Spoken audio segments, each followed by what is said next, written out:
번째 단계는 이제 저희가 이제 성장기 단계인데요. 성장기 단계는 아무래도 이제 성장주 투자자들이 제일 좋아하고, 뭐 아무래도 뭐 미국 주식에 투자하면 성장주에 투자하는 게 핵심 포인트니까 뭐 예. 놓칠 수 없는 부분인 것 같습니다. 그래서 이 부분은 특징들을 좀 설명을 드리고 실제 사례와 그 사례에서 나타난 재무제표의 변동, 매출액을 어떻게 봐야 되는지에 대해서 좀 설명을 드리도록 하겠습니다. 이제 이 성장기는 아까 도입기를 거쳐서 어느 정도 이렇게 이 고성장하는 제가 여기 점을 찍어 드렸는데 이렇게 완전히 이렇게 붕 올라가는 가속화되는 그 변곡점이 분명히 발생합니다. 그 변곡점이 발생하는 초기가 성장 단계로 진입하는 초기라고 보시면 되고 그 음, 성장 단계에서 투자하더라도 상당히 오랫동안 그 기업이 성장을과 함께 투자할 수 있는 기간이 있다고 생각합니다. 그래서 이때는 이제 제품과 서비스들이 상당히 뭐 판매가 가속화되고 고객층도 확대가 되고 투자도 엄청나게 많이 일어납니다. 그래서 음, 고성장에 필요한 투자 자금을 계속 조달은 해야 되는 상황입니다. 그 회사가 돈을 벌긴 하지만 그 돈만으로도 투자가 감당이 안 되는 성장기에 들어가거든요. 그러니까 그때는 예. 이제 차입금을 빌리던 주주한테 빌려서라도 계속 돈을 넣으면서 대규모 투자를 통해서 더 많이 성장하는 그 에너지를 계속 이제 집어넣는 구간이 발생하고요. 예. 이런 것들은 저희가 재무제표에서 확인할 수가 있습니다. 그래서 재무제표를 보면 이 회사가 어느 단계에 와 있는지 이런 것들을 좀 확인할 수가 있고요. 그 다음에 이제 우리가 눈여겨봐야 되는 포인트가 이제 현금 흐름표에서 영업활동 현금 흐름. 제가 이게 항상 중요하다고 강조해 드리는데 이때 반드시 플러스로 전환합니다.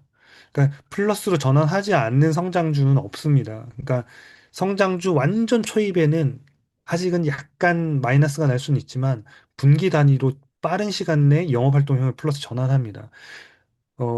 영업이익이 흑자 전환하기 전에예요. 순이익이 흑자 전환하기 전에 음, 손익계산서는 여전히 적자지만 영업활동형을 플러스 전환을 하고요. 이때가 성장기를 초기에 살 수 있는 가장 좋은 포인트라고 생각합니다. 예. 적자 기업이기 때문에 아직도 사람들이 긴가민가 하거든요. 근데 이미 예. 주가는 꽤 많이 올라와 있을 거예요. 그래서 예. 아니 적자 기업인데 주가 이렇게 많이 오르는데 더 갈까 하지만 그 성장주는 언제든 지금 사는 게 가장 싸다라고 말할 정도로 예. 어느 정도까지 갈지 알 수 없기 때문에 네, 초창기에 현금흐름 플러스 전환하는 요 포인트가 네, 상당히 이제 중요하고요. 그 다음에 이제 좀 눈여겨보셔야 되는 부분이 이제 요 부분인데, 매출액하고 EPS 성장률이 되게 중요합니다. 성장주들은 매출액, EPS 성장률이 가속화되고 있어야 돼요. 초기에는. 성장주가 딱 초기로 이제 진입해서 변곡점이 생겼는데, 2년도 안 돼서 매출액 성장률이 꺾여요. 예를 들어서 뭐 30%, 28%, 뭐 20%. 그러면 얘는 완전한 초고속 성장주는 아닐 가능성이 높다는 거예요. 그렇죠. 진짜 초고속 성장주들은 30에서 50% 정도가 넘어가는 성장률을 최소한 3년에서 5년 이상을 그냥 쭉 찍으면서 가야 되거든요. 예. 그러니까 그런 성장률 정도를 우리가 컨센서스 데이터에서 확인할 수 있기 때문에 그 데이터를 확인하면서 얘가 진짜 내가 원하는 성장주가 맞느냐라는 포인트를 잡는 것들이 되게 중요합니다. 그래서 손익계산서에서는 매출액 성장률, 그 다음에 현금 흐름 이제 플러스로 전환하는 부분, 그 다음에 컨센서스에서는 매출액과 EPS 성장률이 감속하는지 가속되는지 이 부분에 대한 포인트가 내가 성장기 초에 살 수 있는지 요거 되게 중요한 부분이고요. 그래서 밸류에이션 투자 지표로는 이제 영업활동 현금 흐름 가지고 보는 PCR 지표나 PSR 이런 것들이 이제 상당히 이제 중요하죠.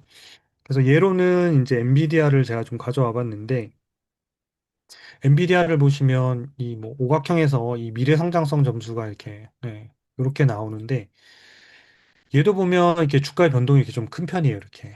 왜냐면 성장률이 가속화되거나 좀 둔화된다 싶으면 거기에 맞춰서 많이 떨어지는 형태들이거든요. 근데 예. 엔비디아는 이제 올해 같은 경우에도 예상 매출액 성장률이거든요. 이게 EPS 성장률이 53%만 해도 꽤 높은 성장률인데 매출액 성장률 자체를 53% 한다는 거는 여전히 성장기가 남아있는 기업의 특징을 가지고 있습니다.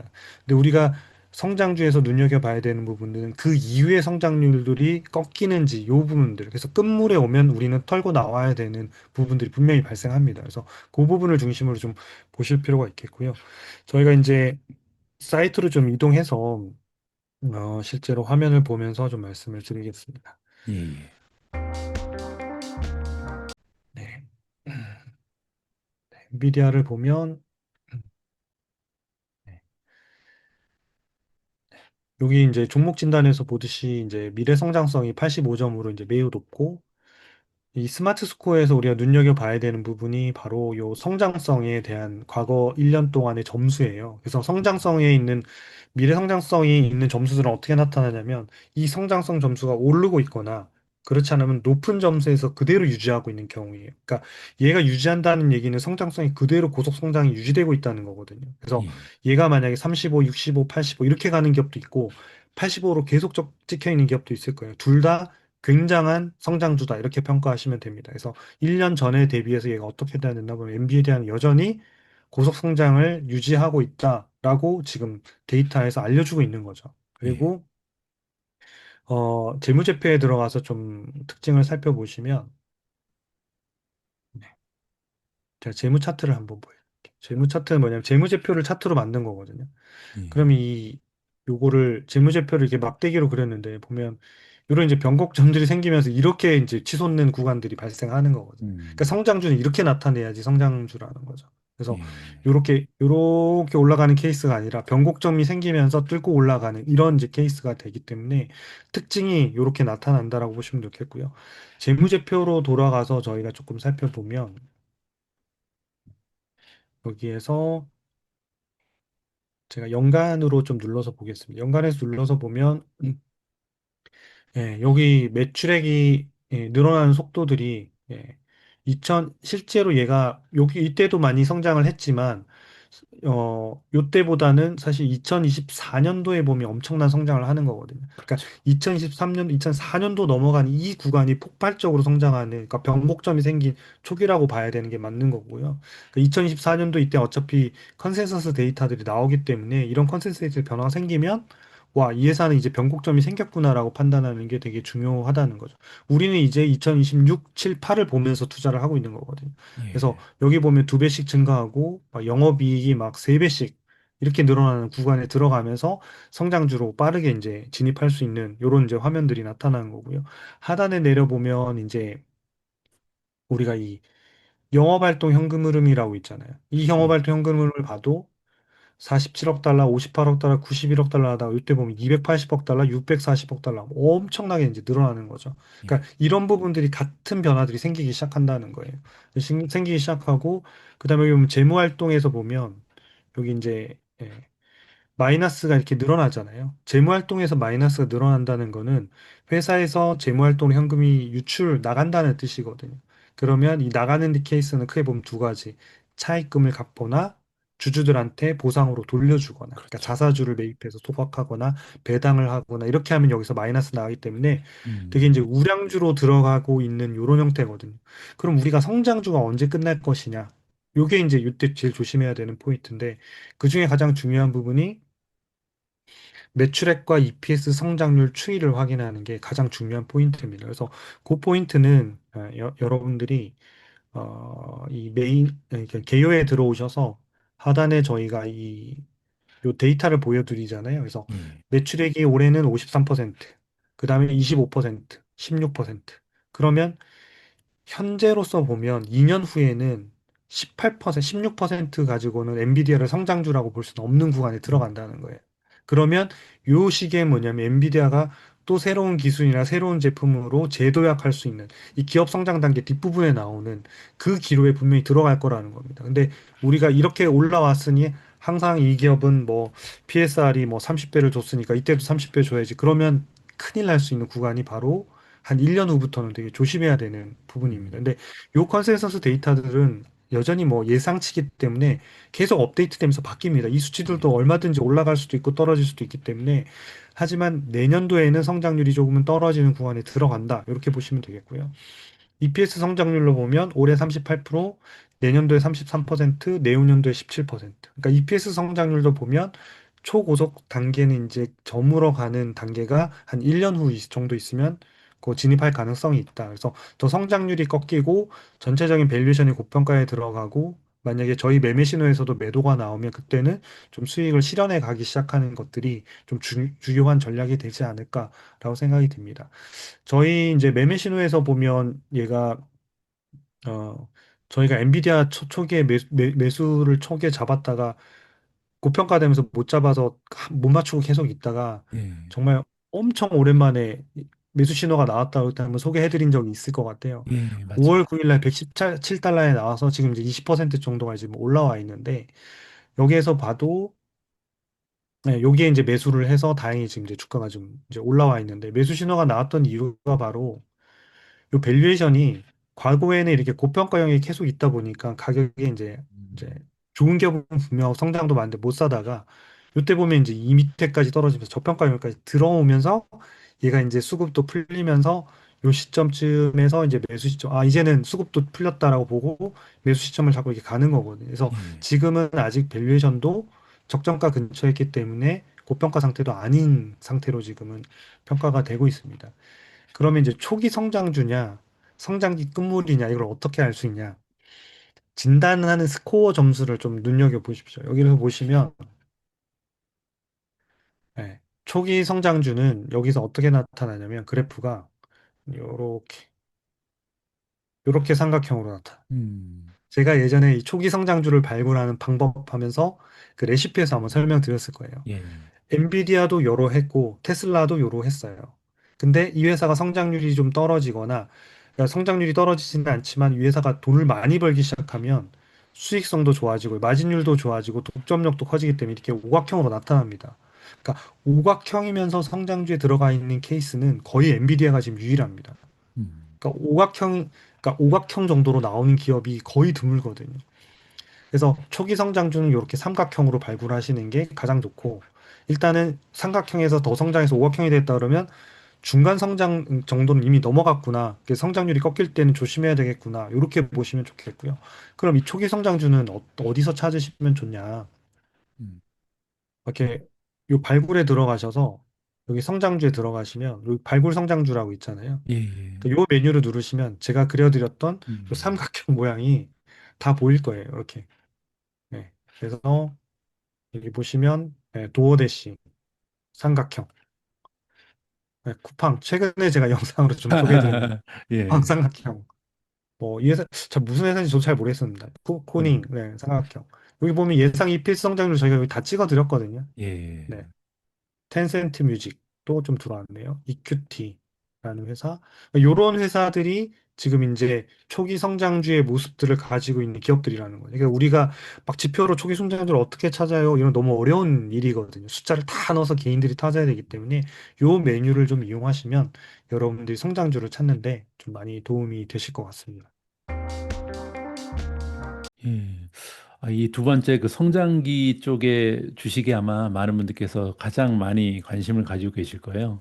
예전에도 이제 유행하던 유튜브 썸네일이 제2의 테슬라를 찾아라 뭐 이런 게 많았거든요. 그래서 방금 전에 보여주신 투자 레시피에 초기 성장주 들어가서 찾으시면 될 것 같고요.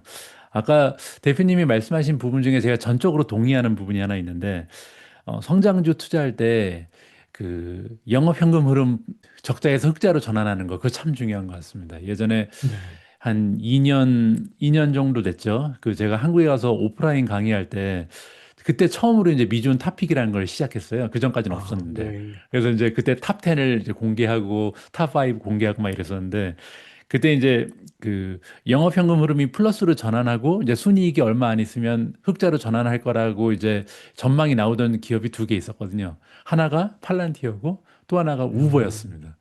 그래서 그때 네. 두 개가 이제 미준 탑픽에 들어가는데 그때 주가가 하나는 15달러, 팔란티어는 15달러, 우버는 17달러였거든요.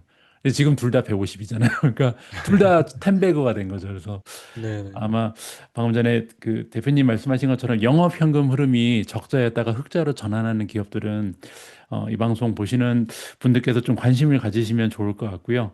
그리고 이제 물론 그렇게 뭐 성장성이 좋고 영업 현금 흐름이 플러스 돼서 샀는데 그래도 이제 중요한 게 아까 말씀하신 것처럼 매출 성장률, 그다음에 이제 순이익 성장률 이게 계속 향상이 돼야겠죠. 그런 네. 식으로 찾으시면 아마 제2의 테슬라를 우리가 한 번 더 제2의 팔란티어죠, 이제 제2의 네. 팔란티어, 제2의 우버를 우리가 직접 찾을 수 있는 행운이 오지 않을까 생각을 해봅니다.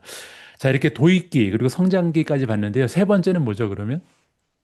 이제 성숙기인데요. 아, 예, 예. 뭐 성숙기는 보통 이제 우리가 일반적으로 얘기할 때 뭐 가치주, 보통 이렇게 많이 이야기하죠. 그래서 성장기에 있는 기업들은 이제 성장주 이렇게 얘기하듯이, 그다음에 이제 성숙기에 들어가면 일단 기본적으로 회사의 사이즈들이 굉장히 크거나 또는 이제 매출 성장률이나 이런 시장 산업 자체가 이제 어느 정도 성장이 꽉 차가는, 네, 이런 형태들이 기업들이 주로 많이 해당이 됩니다. 그래서 제가 교재를 가지고 좀 설명을 드리겠습니다. 성숙기의 기업은 제가 이제 사례는 이제 구글이라는 기업을 음, 가져왔는데요. 그러니까 이때 예, 들어가면 보통 이제 성장률이 한 10% 정도에 진입하는 구간에 들어갑니다. 이제 30% 이상 매출액이 성장하던 구간들이 끝나고 이제 조금 줄면서 한 10%에서 15% 정도 사이에 들어가면 이제 성숙기에 들어갔다라고 보는 게 맞습니다. 그래서 요 정도 성장하면 이제부터는 얘는 주가의 큰 변동보다는, 그러니까 이익의 높낮이에 따라서 밸류에이션이 고평가, 저평가, 고평가, 저평가 이런 정도로 움직이지, 매우 고평가를 뚫으면서 막 고평가 상태인데도 주가가 계속 올라가고 기업 가치가 따라 올라가는 이런 구간은 끝났다라고 보시면 맞을 그렇죠. 것 같아요. 그래서 실제로 이 스마트 스코어에서 보시더라도 이 점수가 이 성장성 부분이, 네, 여기가 좀 비어 있죠. 이렇게. 그러네요. 이렇게. 예, 이런 부분이 모자라는 기업들이 대부분이 다 성숙기에 들어간 기업인 거죠. 대신 다른 데는 꽉 차 있죠. 그동안 돈도 잘 벌었고, 수익도 많이 냈고, 마진율도 높고, 현금도 잘 창출하고, 재무 안정성 높기 때문에 다른 데는 꽉 찼지만 성장성이 좀 떨어진 이런 구간이 있습니다. 그래서 이 성숙기에 들어간 기업인 미래 성장성이 45점이면 그래도 중간 정도는 되는 성장주거든요. 예, 엔비디아가 아까 좀 독특한 경우예요. 이게 옆에 음, 게 찾는데 여전히 막 성장성이 거의 뭐 85점 넘어가는 경우는 정말 이례적인 케이스고요. 보통은 여기가 차면 요 정도 성장해도 그래도 중간 성장 정도는 하는 기업이라고 볼 수 있고, 이제 나머지 대부분의 기업이 어떻게 나오면 여기 거의 일자로 이렇게 나옵니다. 이렇게 성장성이 없는. 예, 그러면 얘는 이제 성장이 멈췄기 때문에 투자자들이 이때는 투자를 많이 하는 게 좀 부담스러운 구간에 많이 들어갑니다. 실제로 주가도 잘 상승하지 않고 S&P 따라가기도 힘든 구간들이 많이 발생하고요. 예, 결국은 여기에선 다시 한번 성장성을 회복할 수 있는 포인트로 봐야 되는데, 요거는 다음 단계인 세태기와 제도약기를 통해서 좀 설명을 드리도록 하고요. 예, 요 구글 같은 경우에도 보면 내년도 올해 예상 매출액이 한 10% 정도니까 딱 성숙기에 들어갔다라고 이제 보여질 수 있는데, 이, 이 이제 구글 같은 경우에는 기본적으로는 10% 전후의 안정적인 매출 성장률이 이제 나타나고 있지만, 요 미래에 대한 추가 투자가 없을 경우에는 대신 높은 이익률이 나올 수는 있습니다. 그러니까 아, 마진율이 높아지긴 하지만 음, 결국은 이 마진율도 매출액 성장률이 꺼지면 결국 따라 꺼질 수밖에 없거든요. 그러니까 초기에 매출액 성장률이 안정화되면서 이익률 개선이 잠깐이 나타날 수는 있지만 계속 꾸준히 나타나기에는 쉽지는 않습니다. 쉽지는 않고. 그래서 우리 여기서 중요한 거는 다음 단계로 이 회사가 넘어갈 거냐, 아니면 성숙기에서 세태로 갈 거냐, 세태기로 갈 거냐를 음, 그러니까 판단하는 부분은 여기에 있습니다. 그러니까 그 다음에 결국은 R&D를 하거나 M&A 하거나 둘 중에 하나는 해야 되거든요. 다음 그렇죠. 단계로 가려면. 예, 그러면 요거는 반드시 유형자산 증가로 나타나야 됩니다. 또는 투자활동 현금 흐름이 마이너스가 난다는 건 투자활동에 회사가 투자를 한다는 얘기거든요. 예, 대규모 투자를 해서라도 한번 승부를 봐야 되는 구간에 들어가는 거죠. 아니면 M&A를 하든지. 그것도 없이 이 변화가 없이 계속 간다는 얘기는 계속해서 성장 동력이 꺼지면서 결국 쇠퇴기로 진입할 수밖에 없고, 내가 자칫 잘못해서 장기 투자를 했을 경우에는 손실이 계속 거질 수 있는 이런 예, 형태의 종목으로 갈 수도 있다는 거죠. 그러니까 성숙기 자체에 있는 기업들이 다 그렇다는 게 아니라 성숙기에 진입한 기업들은 그런 기업으로 갈지 제도약으로 할지를 판단하는 게 되게 중요하다라는 말씀을 좀 드리고 싶고요. 이 부분들은 제가 손익계산서에서 조금 말씀을 드릴게요. 그래서 예, 다음 버전의 제품 서비스의 개발 성공 여부가 되게 중요할 것 같고, 아까 엔비디아 같은 경우에도 2년 후면 성숙기에 들어갈 것 같습니다. 그래서 2년 후에는 또 다른 엔비디아가 다른 제품들을 가지고 시장을 선도할 수 있는 제품이 나오냐, 안 나오냐. 최근에 뭐 블랙웰 이런 것들 이제 런칭하는 것들이 시장에 어떤 파급 효과를 줄 건지 이런 것들은 사실은 또 어떤 변화가 생길지 모르겠습니다만은 그런 것들이 나와줘야 또 제도약하는 아마 시기에 들어갈 것 같습니다. 밸류에이션 지표로는 영업이익과 현금이 꾸준히 나기 때문에 PER이나 PCR이라는 지표로 판단하면, 네, 여러분들이 큰 무리 없이 확인하실 수 있으실 것 같습니다. 그러면 이제 손익계산서로 이동해서 한번 좀 살펴보도록 하겠습니다. 예, 네, 손익계산서에서 제가 구글을 검색해 보겠습니다. 구글에 들어가서 재무제표를 눌러보니까, 네, 이 회사가, 여기서 보면, 제가 여기서 그동안 손익계산서를 공부하신 분들은 지난 시간에 제가 여기 보면 구글이 매출 원가라는 게 좀 있어요. 이렇게. 예, 예. 그래서 제가 매출 원가하고 판관비의 차이점을 말씀을 드리면서 매출 원가는 제조할 때 들어가는 비용이고 판관비는 쉽게 얘기하면 물건을 만든 다음에 들어가는 비용이라고 구분해서 말씀을 드렸는데 서비스업들은 일반적으로 매출 원가가 존재하진 않습니다. 왜냐하면 재료비가 들어가지 않기 때문에 그렇거든요. 그러면 구글은 우리가 알기에 분명히 서비스 업체인데 왜 매출 원가가 잡혔을까라고 한번 의문을 가져보는 게 맞다는 거죠. 그러니까 그러면 여러분들이 손익계산서를 잘 알고 있다는 거거든요. 손익계산서 서비스 업체인데 왜 매출 원가가 있지? 보통은 음, 뭐 사스 기업이나 이런 기업들 보면 원가가 없거든요. 서비스 예. 기업들 없고 금융기업도 없고 이런데 왜 그럴까? 그러면 이제 이런 것들은 다 재무제표 원본 그 에드가에서 찾으실 수밖에 없어요. 거기 보면 다 세부 내역들이 나오긴 하는데 제가 대신 좀 찾아봤습니다. 찾아봤더니 그 대표적인 게 한 세 가지 정도가 있었는데 첫 번째가 데이터 센터 운영비. 그러니까 음, 데이터 센터를 만들고 지으려고 하면 유형자산 투자들을 많이 하게 되잖아요. 그렇죠? 예. 이런 서버라든지 이런 것들이 이제 원가로 들어가는 부분들이 원가로 잡힌다. 그다음에 두 번째가 이 트래픽 획득 비용이라고 되어 있는데 음, 이건 뭐냐면 그 애플의 그 기본 검색 엔진에 구글이 검색되게끔 하기 위해서 애플에 제공하는 1년 동안 매년 매년 이제 그 수수료를 지급하고 있잖아요. 그 예. 수수료를 지급하는 게 이 구글은 아무래도 검색 광고가 중요하니까 이 검색 광고 매출을 일으키기 위해서 제공한 그 트래픽 획득 비용을 원가로 잡고 있더라고요. 그래서 아, 애플에 지급하고 있는 수수료가 여기 원가에 들어간다. 그렇게 보시면 되겠고 세 번째가 구글이 유튜브를 많이 하잖아요.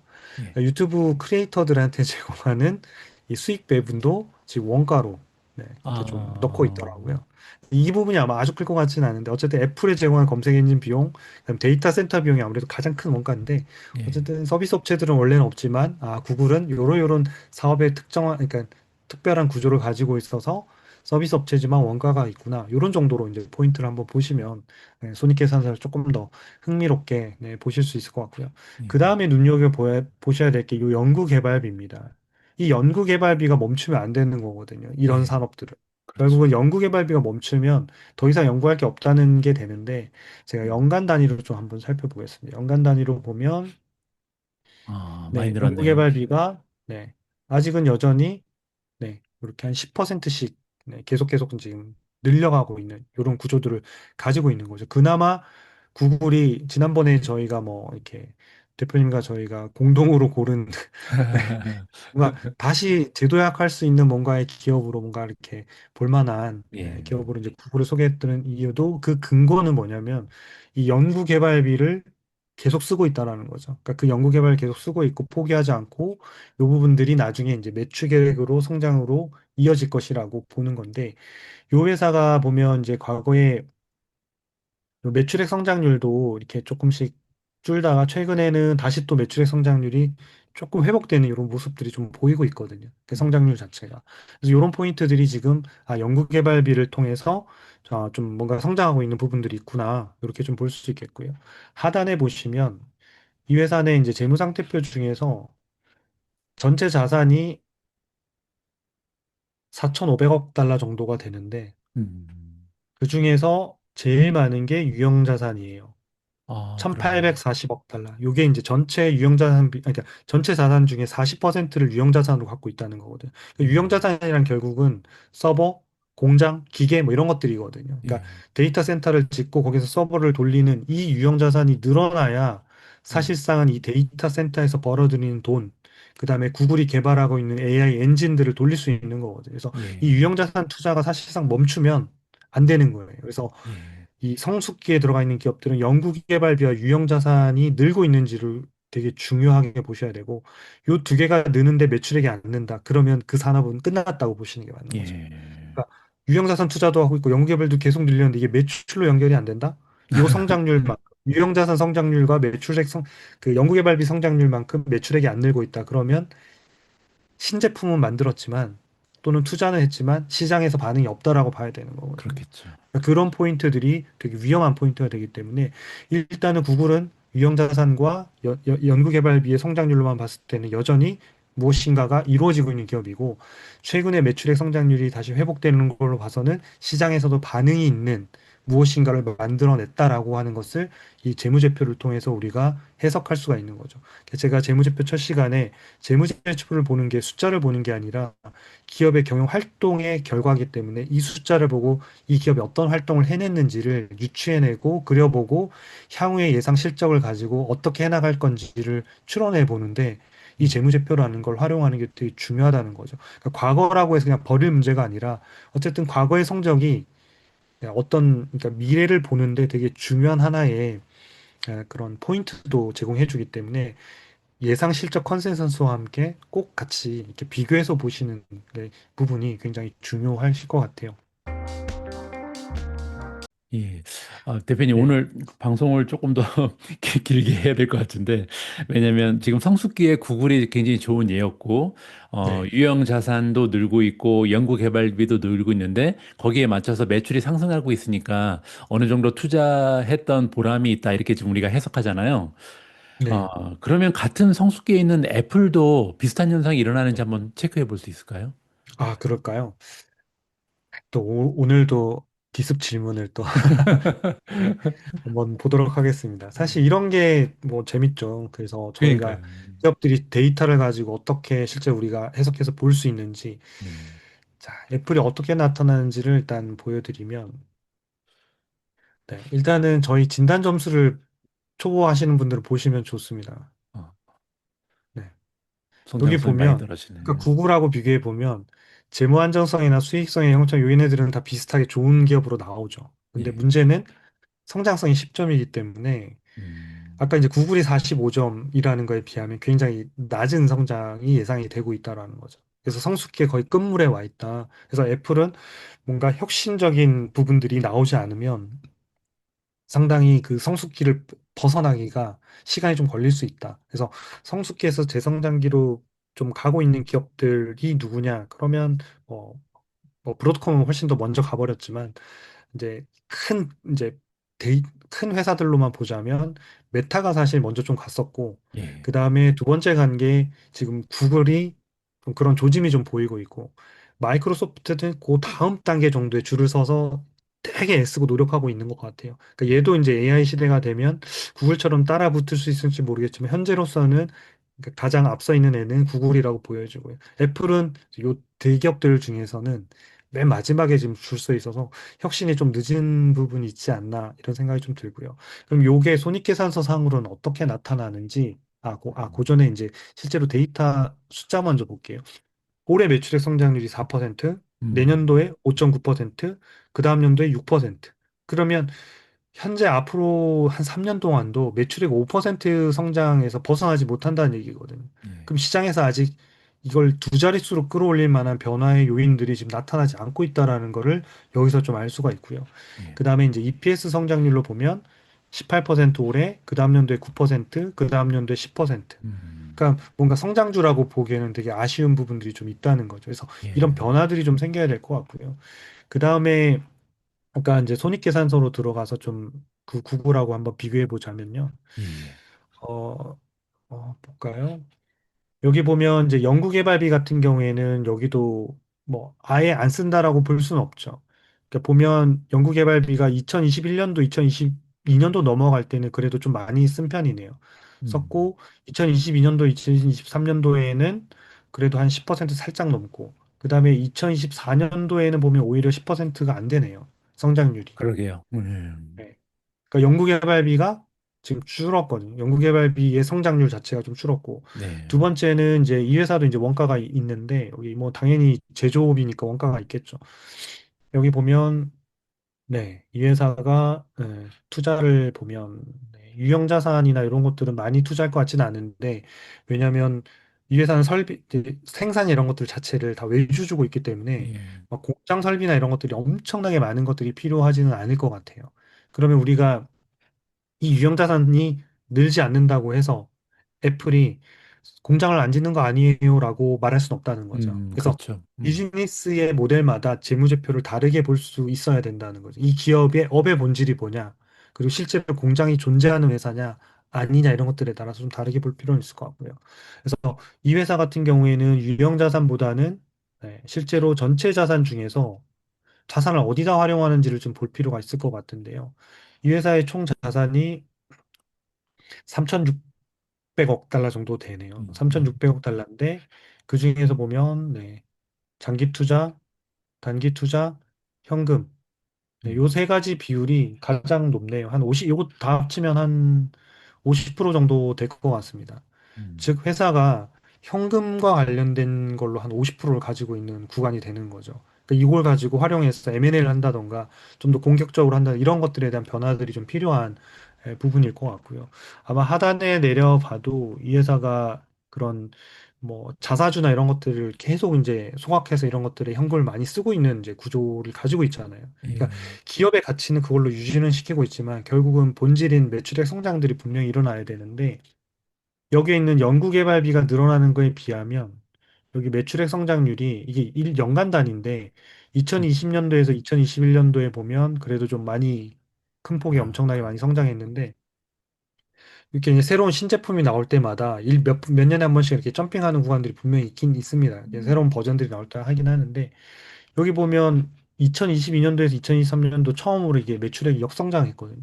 예, 그리고 2024년도에도 크게 여기서 성장을 못하면서 벗어나지 못하고 있는 형태가 2년 연속 되고 있고 올해부터 내년 2년도까지도 매출액 성장률이 약 5에서 한 6% 정도로 머무르기 때문에 현재로서는 구글에 비하면 좀 이런 새로운 신제품이나 그러니까 시장 흐름에 맞는 뭔가를 해내고 있다라고 보기에는 조금 음, 어렵지 않을까 이런 생각이 듭니다. 그래서 요 애플은 그 써 있는 요 재무 차트에서도 아마 보실 수 있을 것 같은데요.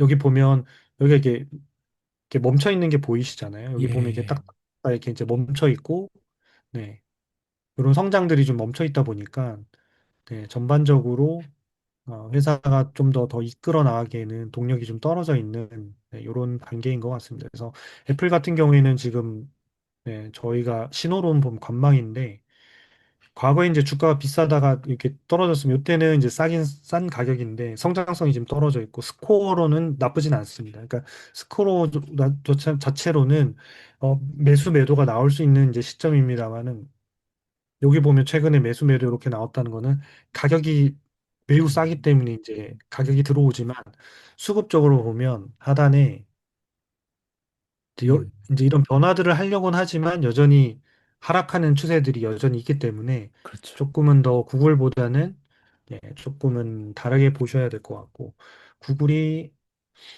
구글은 아마 수급에서도 구글은 매수 신호가 154달러에 나왔고 지금 여기 보면 5일선, 21선, 61선이 다 지금 정배열로 전환을 했고 음, 중기로 보면 21선이 61선을 지금 뚫어 있는 상태입니다. 121선이 168.17달러인데 지금 종가가 168달러니까 아마 현재가가 조금만 더 올라가서 120달러를 돌파하면 아마 그 선에서 조금은 더 상승 추세가 만들어질 가능성이 좀 높지 않을까라고 생각이 듭니다. 그러네요. 예. 예, 좋습니다. 그러면 이제 애플은 사실상 성숙기에서 이제 다음 단계로 넘어갈 위험에 처해 있는데, 그럼 네 번째 단계는 뭐죠? 네, 네 번째 단계는 이제 길이 갈라지는데요. 그 쇠퇴기와 제도약으로 나눠집니다. 그래서 예. 먼저 쇠퇴기를 먼저 좀 다루도록 하겠습니다.